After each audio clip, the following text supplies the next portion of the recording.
చదవబడినటువంటి అంశ భాగంలో సమూయేలు 2వ గ్రంథంలో 5వ అధ్యాయం 10వ వచనాన్ని మనం చదివాం.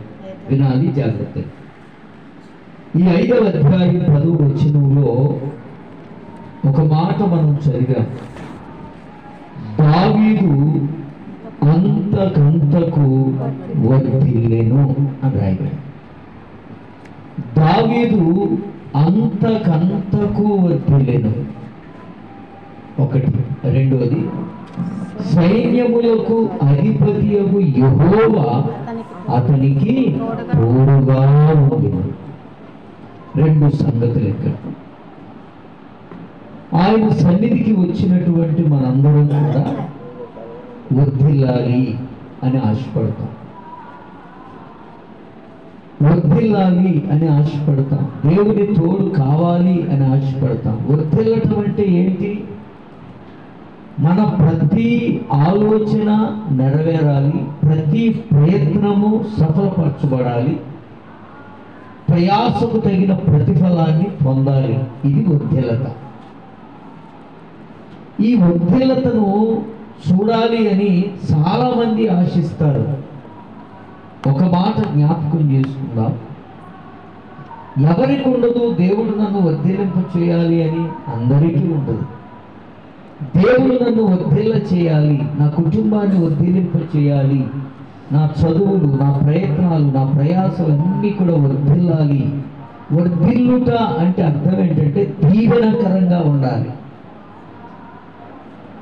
దావీదు అంతకంతకు వర్ధిల్లెను అని రాయబడింది.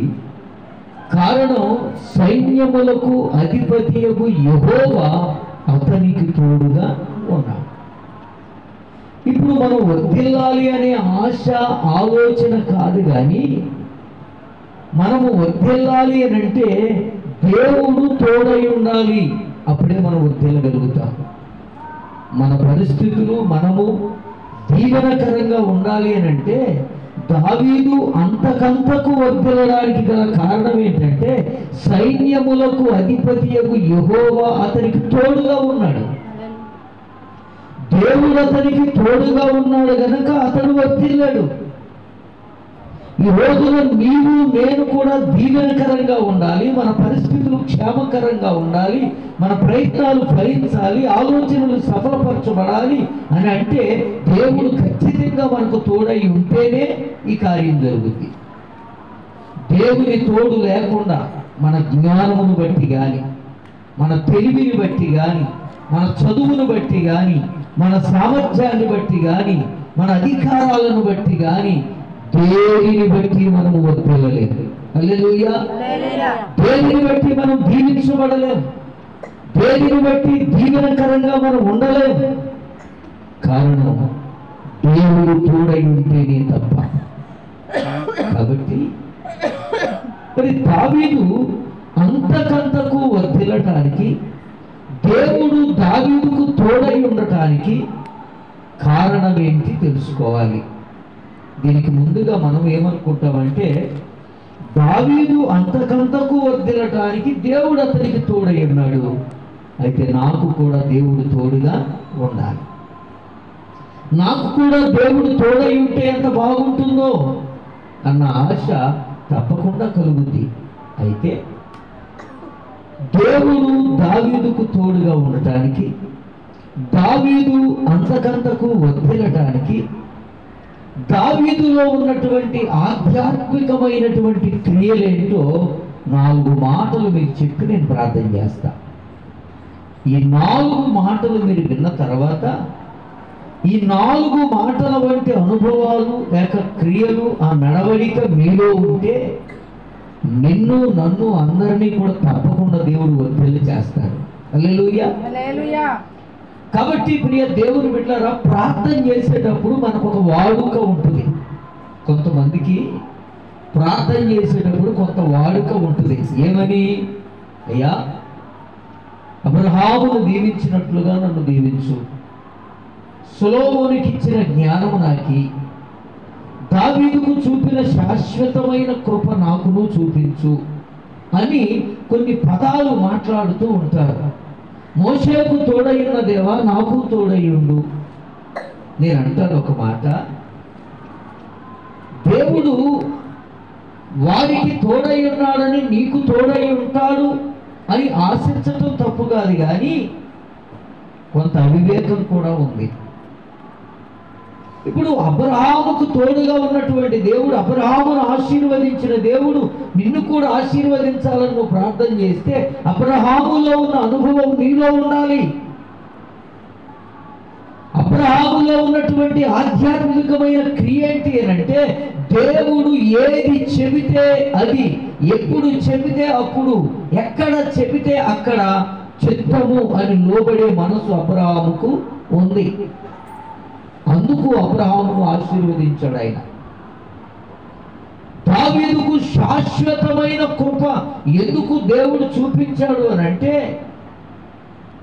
ఉదయమున, మధ్యాహ్నమున, సాయంకాలమున దినమునకు 3 మారులు ప్రార్థన చేస్తూ 7 మారులు ప్రభువును స్తుతించే అనుభవం దావీదులో ఉంది. మోషేకు దేవుడు ఎందుకు తోడుగా ఉన్నాడు అని అంటే, అల్పకాల పాపభోగాలు అనుభవించటం కంటే దేవుని ప్రజలతో శ్రమ అనుభవించటం మేలని ఎంచుకున్నాడు. అందుకు దేవుడు అతనికి తోడై ఉన్నాడు. ఒక మాట, మరి దేవుడు దేనిని బట్టి నీకు తోడుగా ఉండాలి? అబ్రహామును ఆశీర్వదించిన దేవా నన్ను ఆశీర్వదించు, మోషేకు తోడైన దేవా నాకును తోడయ్యుండు, దావీదుకు శాశ్వతమైన కృపను చూపిన దేవా నాకును నీ కృప చూపించు అని అడుగుతున్నాం కదా. మరి దావీదులో ఉన్న అనుభవం, మోషేలో ఉన్న అనుభవం, అబ్రహాములో ఉన్న అనుభవాలు విశ్వమంతైనా మనం కలిగి ఉన్నామా? మరి ఎట్లా? కాబట్టి ఒక మాట వినాలి. కొన్ని ఉద్యోగాలు పెట్టినప్పుడు, లేక కొన్ని ఇంటర్వ్యూలు పెట్టినప్పుడు, లేక కొన్ని పథకాలు పెట్టినప్పుడు వాటికి ముందు అర్హతలు పెడతారు.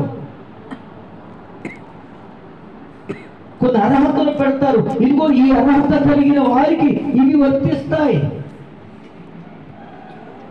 కాబట్టి ప్రియ దేవుని బిడ్డలారా, ఆ అర్హత లేనిది అది వర్తించదని లోకంలో అధికారులు దాన్ని తెలియపరుస్తూ ఉన్నారు. కాబట్టి ఇకనైనా మన యొక్క నామకార్థమైన ప్రార్థనలు పక్కన పెట్టి, ఇకనైనా అలవాటు ప్రార్థనలు పక్కన పెట్టి, ఏవేమో మనము నేర్చుకున్నటువంటి పదాలు పక్కన పెట్టి, మనము దేవునితో పలికే ప్రతి పలుకు మనలను మనము పరీక్షించుకుంటూ ప్రార్థన చేయగలిగితే అద్భుతమైనటువంటి ఆన్సర్ దేవుని ద్వారా మనం పొందుతాం. హల్లెలూయా. సరే, అంశంలోకి వెళ్తున్నాను.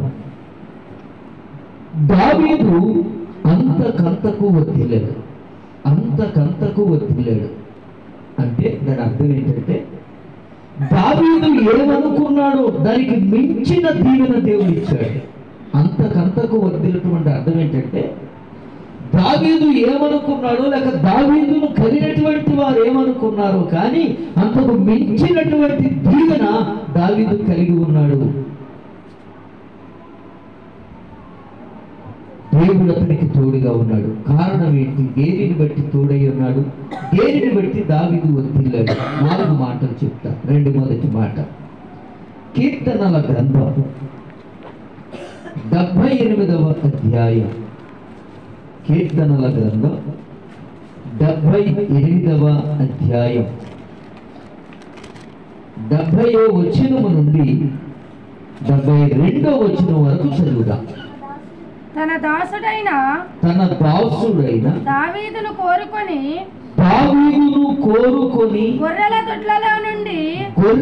దొడ్లలో నుండి అతనిని పిలిపించెను. పాడి గొర్రెలను వెంబడించుట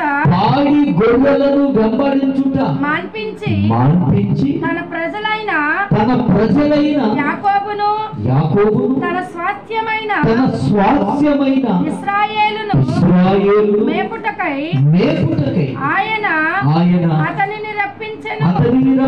అతడు యథార్థ హృదయుడై వారిని పాలించెను. గొర్రెల దొడ్డిలో ఉన్నటువంటి దావీదును దేవుడు ఎందుకు కోరుకున్నాడు? పాడి గొర్రెలను మేపుట మార్పించి ఇశ్రాయేలీయులకు నాయకునిగా ఎందుకు పిలిచాడు అని అంటే అతడు యథార్థవంతుడు. అతడు ఎవరంట? యథార్థవంతుడు. వినండి ప్రియ దేవుని బిడ్డలారా, వినండి. చూడండి, దేవుడు దావీదును కోరుకున్నాడట. దావీదును కోరుకున్నాడట. గొర్రెల దొడ్డిలో ఉన్నాడు, గొర్రెలను కాస్తున్నాడు అడవిలో. గొర్రెల దొడ్డిలో ఉన్నటువంటి దావీదును కోరుకొని ఆ గొర్రెలను మేపుట మార్పించి ఇశ్రాయేలీయులకు రాజుగా నియమించుటకు దావీదును పిలిచాడు. కారణం అతడు యథార్థవంతుడు.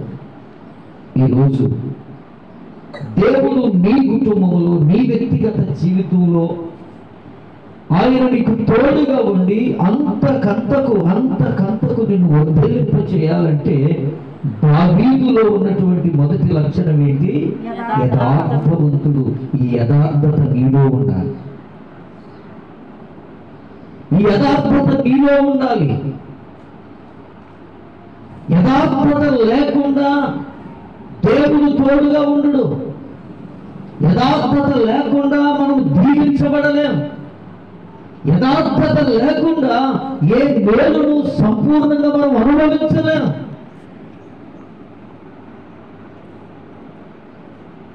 ఆలోచించారా? ఆకాశమందున్న దేవుడు భూమి మీద ఉన్నటువంటి దావీదును కోరుకున్నాడండి. ఆలోచించండి. ఆకాశమందున్నటువంటి దేవుడు భూమి మీద ఉన్నటువంటి దావీదును కోరుకున్నాడు. ఖాళీగా ఉంది, తీసుకో, పేపర్ మీద రెఫరెన్సెస్ రాసుకో, తర్వాత ఖాళీగా ఉన్నప్పుడు అండర్లైన్ చేసుకో. డిస్టర్బ్ చేయకుండా పేపర్ ఉందిగా, ఖాళీ పేపర్ ఉందా, దాని మీద రెఫరెన్స్ రాసుకో. బైబిల్ లాగు. వినండి వినండి వినండి. ఇక్కడ ప్రతి విషయాన్ని కూడా జాగ్రత్తగా గమనించాలి.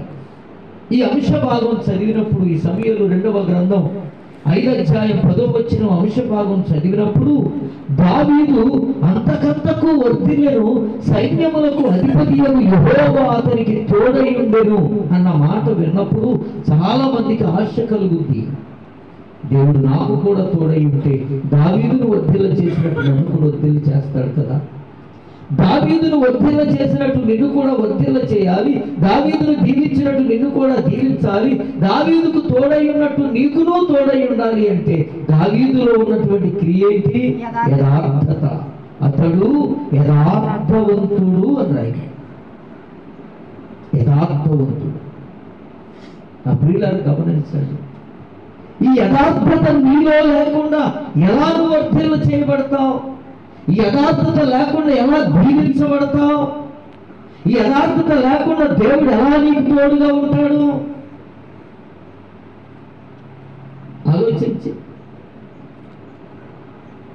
ఎప్పుడు కూడా ఇస్సాకును బట్టి, అబ్రహామును బట్టి నేను ఇస్సాకుకు తోడై ఉన్నాను, ఇది కాదు మన అంతస్తు. అబ్రహామును బట్టి ఇస్సాకుకు తోడై ఉండటం కాదు, ఇస్సాకును బట్టి యాకోబుకు తోడై ఉండటం కాదు, ఇది కాదు మన అంతస్తు. మనలను బట్టి మనకు తోడై ఉండాలి. హల్లెలూయా. మనలను బట్టి మనకు తోడై ఉండాలి అంటే మనం యథార్థవంతులముగా ఆయన ఎదుట కనపడాలి. మాటలోను, క్రియలోను, ప్రవర్తనలోను, ఆలోచనలోను, అన్ని విషయాలలో యథార్థత ఉండాలి. అట్లా కాకుండా కొన్ని దినాలు ఒకలాగా, కొన్ని దినాలు ఒకలాగా, కొన్ని దినాలు ఒకలాగా, కొన్ని దినాలు ఒకలాగా, కొన్నిసార్లు ఇలాగా, కొన్నిసార్లు అలాగా, ఆ జీవితం సరైనది కాదు. ఆ జీవితం సరైనది కాదు. యథార్థత ఉండాలి. మనిషి మాటలో స్థిరత్వం లేకపోతే నమ్ముతారా? ఇష్టపడతారా? మరి దేవుడు ఎలా ఇష్టపడతాడు? దేవుడు ఎలా ఇష్టపడతాడు? యథార్థత అంటే అర్థం ఏంటో ఒక్క మాటతో చెప్తున్నాను వినండి. ఈ స్థలమందు మనము ఎలా ఉన్నామో సౌమ్యముగా, విధేయతగా, దైవికముగా ఈ బ్రతుకు ఇలాగే ఉండాలి. మార్పు అనేది ఉండకూడదు. దినదినము దినాభివృద్ధి చెందాలి. హల్లెలూయా. ఇక్కడ కూర్చున్న విధేయత, ఇక్కడ కూర్చున్న సౌమ్యత, ఇక్కడ కూర్చున్న లోతత్వము, ఇక్కడ కూర్చున్న లోబాటు, ఇక్కడ కూర్చున్నటువంటి ఈ క్రియ, ఈ ఆత్మీయత బ్రతుకు కాలం అంతా కూడా ఇలాగే ఉండాలి. మార్పు అంటూ ఒకవేళ సమాజము గాని, సంఘము గాని, మనుషులు గాని చూస్తే ఇంకా అభివృద్ధి చూడాలే గాని అవిధేయత కనబడదు. ఒకవేళ అవిధేయత కనబడితే ఇది యథార్థత కానే కాదు. అట్టి వారికి దేవుడు తోడుగా ఉండడు. అట్టి వారు ఎన్నటికీ వర్తిల్లలేరు.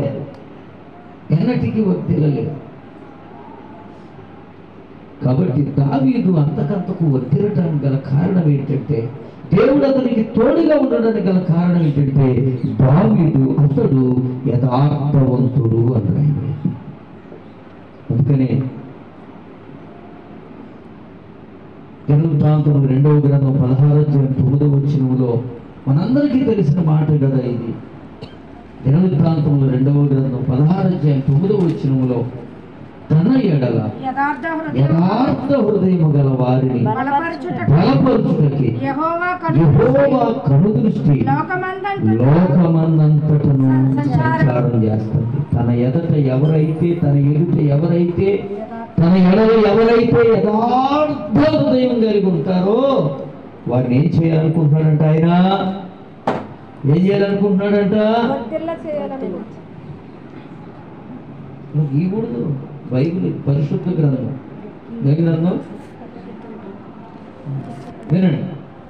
ఏం చేయాలనుకుంటాడంటే తన ఎడల యథార్థ హృదయం కలిగిన వారిని బలపరచాలనుకుంటున్నాడు. అంటే అర్థం ఏంటంటే, ఏ విషయములో నీవు బలహీనుడుగా ఉన్నావో, ఏ విషయంలో నువ్వు బలహీనురాలిగా ఉన్నావో, ఏ పరిస్థితుల మధ్య బలహీనతలో నీవు ఉన్నావో, బలహీనత అనేది ఒక శరీరానికి మాత్రమే కాదు, ఆత్మకు మాత్రమే కాదు, నీ పరిస్థితులకు మాత్రమే కాదు, నీ ప్రయత్నాలకు కూడా. ఎక్కడ నువ్వు బలహీనత కలిగి ఉన్నావో తన ఎడల యథార్థ హృదయం గలవారిని బలపరచాలని ఆయన కనుదృష్టి అంట లోకంలో ఏం చేస్తుందంట? వెతుకుతుందంట. ఆ కంటిలో నువ్వు పడితే నీవెక్కడైనా ఉండు. 7 అన్నదమ్ములు ఊళ్ళోనే ఉన్నారు. ఎక్కడున్నారు వాళ్ళు? 7 అన్నదమ్ములు ఊళ్ళోనే ఉన్నారు. తండ్రి దగ్గరే ఉన్నారు. గొప్ప గొప్ప చదువులు చదివారు. ఎవరి యోగ్యులుగా ఎంచబడుతున్నారు. అటువంటి సమాజం మధ్యన ఉన్నారు. కానీ దేవుని కనుదృష్టి లోకమంతా సంచారం చేస్తా ఉంటే ఆయన కనుదృష్టి అడవిలో గొర్రెల కాస్తున్న దావీదు మీదకి వెళ్ళింది. హల్లెలూయా. ఎక్కడ నలుమూలల ఎన్నిక లేని వ్యక్తిగా ఉన్నా, ఎవరి గుర్తింపు లేని వ్యక్తిగా ఉన్నా, నీ బ్రతుకులో యథార్థత ఉంటే దేవుని కన్ను అక్కడికి వస్తుంది. చాలా చాలా ఫాస్ట్గా క్లిక్ చేస్తుంది ఆ కెమెరా. ఆ కన్ను దృష్టి నీ మీదకి వస్తుంది. ఆయన కావలసింది ఎందుకు సంచారం చేస్తుంది ఆయన కన్ను? ఆయన కావాల్సింది ఎవరు? అందరు కాదు. తన ఎడల ఎవరైతే యథార్థంగా ఉంటారో, ఆయనను ప్రేమించి, ఆయనకు లోబడి, ఆయనకు విధేయత కలిగి, ఆయన ఎందుకు భయభక్తులు కలిగి ఎవరైతే నిత్యము అదే బ్రతుకులు కలిగి ఉంటారో అట్టి వారిని బలపరచాలని ఆయన తిరుగుతున్నాడంట. కాబట్టి ప్రియ దేవుని బిడ్డ, యథార్థవంతులను గురించి 112వ కీర్తన చూస్తే అసలు ఎంత ఆశ పడుతుందంటే, ఆ 112వ కీర్తన చూస్తుంటే అసలు ఎంత ఆశ పడుతుందో. యథార్థవంతుల సంతతి వారు భూమి మీద బలవంతులు అవుతారంట. 2వ వచనం. యథార్థవంతుల వంశపు వారు దీవించబడతారు. కలిమియు సంపదయు వారి ఇంటనే ఉంటుంది. వారి యొక్క యథార్థవంతులకు కలిమియు సంపదయు వారి యందు ఉంటుంది. వాని నీతి నిత్యము నిలుస్తుంది. యథార్థవంతులకు చీకటిలో కూడా వెలుగు పుడుతుంది. వారి కటాక్షమున. అసలు ఎన్ని మాటలు ఉన్నాయండి? ఫస్ట్ ఏమో రెండవ వచనంలో ఏం రాయబడింది? వారి సంతతి వారు. వారి సంతతి వారు అంటే ఎవరిళ్ళు? యథార్థవంతుల సంతతి వారు భూమి మీద ఎలా ఉంటారంట? బలంగా ఉంటారంటే కండ్లు ఇలా తిరిగిపోయి ఉంటారని కాదు. దేనిలో బలం? చాలా బలవంతులండి అంటే అర్థం ఏంటి? మాటలో ఆ ప్రభావాన్ని పెడతాడు దేవుడు. బలవంతులుగా ఉంటారు అంటే అర్థం ఏంటంటే ఏ విషయంలో కూడా బలహీనులుగా ఉండరు, వాళ్ళు నిలబడతారని అర్థం. ఏమండి? యథార్థవంతుల సంతతి వారు దీవించబడతారంట. కలిమియు సంపద వారి ఇంట్లో ఉంటుందంట. వారి నీతి నిత్యము నిలుస్తుందంట. అంటే అర్థం ఏంటి? వాడు చచ్చిపోయినా వారి నీతి మాత్రం తరతరాలు నిలిచే ఉంటుందంట. చీకటిలో కూడా వెలుగు పుడుతుందంట. చీకటి అంటే ఏంటి? పరిస్థితులన్నీ కూడా చిన్నాభిన్నమైపోయినటువంటి పరిస్థితుల్లో కూడా ఇక అయిపోయింది నా జీవితం, ఇక లేదు అనుకున్న సమయంలో కూడా మరలా వెలుగు పుడుతుందంట. హల్లెలూయా. యోగు జీవితంలో పుట్ల యోగు జీవితం చీకటి అయిపోయిందిగా, చీకటి కమ్మేసిందిగా, అసలు ఇక లేదు అనుకున్న పరిస్థితిలోనికి వెళ్ళిపోయాడుగా. ఎట్లా పుట్టింది వెలుగు? తన యథార్థతను బట్టి. కాబట్టి ప్రియ దేవుని బిడ్డ,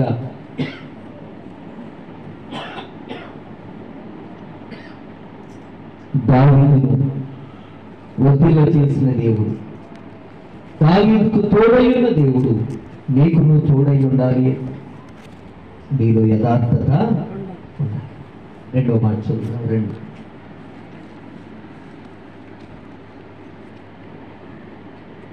తిమోతికు రాసిన రెండవ పత్రిక. తిమోతికు రాసిన రెండవ పత్రిక మొదటి అధ్యాయం 7వ వచనం. మొదటి అధ్యాయం 7వ వచనం. దేవుడు మనకు శక్తియు ప్రేమయు ఇంద్రియ నిగ్రహము గల ఆత్మనే ఇచ్చెను గాని పిరికితనము గల ఆత్మని ఇయ్యలేదు. పిరికితనము గల ఆత్మ కనుక కాబట్టి నీవు మన ప్రభువు విషయమైన సాక్ష్యమును గూర్చి అయినను ఆయన తిమోతికి రాజు